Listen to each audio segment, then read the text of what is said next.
We're moving on to chapter 2, which builds directly on those ideas of Tao and nameless potential. This chapter is all about balance opposites and how everything in the universe is connected. It's a truly mind-bending concept, but once you get it, it can change how you see the world. Let's jump right into the text. Chapter 2 of the Tao Te Ching says, when the world knows beauty as beauty, alliances arises. When the world knows good as good, evil arises.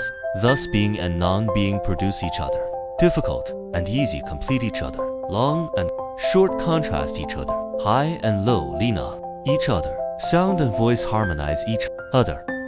Front and back follow each other. Therefore, the sage manages affairs without doing, and spreads doctrines without speaking. All things arise, and he does not refuse them. He produces them, but does not possess them. He acts, but does not rely on his own ability. He accomplishes his work but does not claim credit, because he does not claim credit. His credit endures. Wow, that's a lot to unpack, right? But don't worry, we're going to break it down with some clear, relatable examples. When the world knows beauty as beauty, ugliness arises. This is the core idea of relativity. Example, imagine you re-scrolling through social media. You see a picture of someone incredibly beautiful by conventional standards.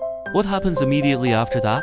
You might subconsciously start comparing yourself or others to that standard. And suddenly, things that weren't ugly before might start to feel less attractive in comparison. The Tao Te Ching is saying that beauty doesn't exist in a vacuum. We define something as beautiful, and that very act creates the concept of its opposite, ugliness. Same with good and evil. Before we had rules or ideas of what is good, there was no concept of evil. By labeling something as good, we automatically create the contrast of what is not good. So the first big takeaway is, our judgments create their opposites. These aren't absolute truths. They re-human concepts that rely on each other to exist. Thus being and non-being produce each other. This part expands on the idea of relativity and shows us how everything in the universe exists in relation to its opposite. Example, being and non-being, or existence and non-existence. Think about a room. If you just have 4 walls and a roof, it's being a room. But what makes it a room? The empty space inside. The non-being of the empty space is what allows the being of the room to function. Without the empty space, it's just a solid block. They produce each other. Example, difficult and easy. Learning to ride a bike might be difficult at first, but once you master it, it becomes easy. The easy part only has meaning because you experience the difficult part. They complete each other.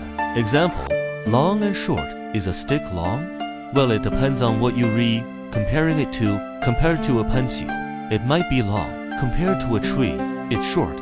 Long and short contrast each other based on what they read next to. What Lao Tzu is telling us here is that these aren't just separate ideas. They are two sides of the same coin. They are interdependent. One cannot exist or be understood without the other. This is a fundamental concept in Eastern philosophy. Therefore, the sage manages affairs without doing, and spreads doctrines without speaking. This final section gives us an application. If everything is relative and interconnected, how should we, like the sage, live our lives?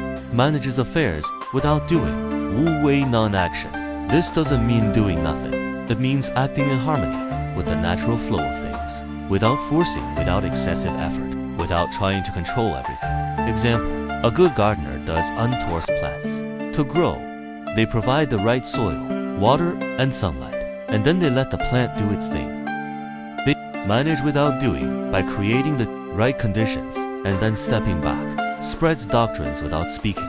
Example, a truly wise leader or teacher does unteamed to preach or give long lectures. Their wisdom is seen in their actions, their quiet presence, and the way they live their lives. People learn by observing, not just by being told. He produces them but does not possess them. He accomplishes his work but does not claim credit. This is about humility and letting go of attachment. The sage acts effectively, creates wonderful things, helps others, but doesn't try to own the results, boast about their accomplishments, or take all the glory. Example, think of a great chef who cooks a delicious meal for guests. They put their heart into it, but when people praise it, they simply smile and are happy the guests enjoy it. They then demand constant applause or claim that the food is theirs to own forever, because he does not claim credit. His credit endures. This is the paradox. By not clinging to fame or credit, by being selfless, the sage's true influence and impact lasts much longer. People remember genuine generosity and humble leadership. So, Chapter 2 of the Tao Te Ching is a beautiful lesson in perspective, balance, and humility. It teaches us to question our judgments. What we call good often creates bad. See the interconnectedness of everything. Opposites aren't separate. They define each other. Act with Wu Wei. Work with the flow of nature, not against it. Practice detachment. Do good, create beauty. But don't claim it or possess it. Let go. By embracing these ideas, we can live more peacefully, see the world more clearly, and perhaps, like the sage, find that our true impact endures. What are your thoughts on Chapter 2? Let me know in the comments below. If you found this helpful, please like this video, subscribe to the channel, and hit that notification bell so you don't miss our next Tao Te Ching breakdown.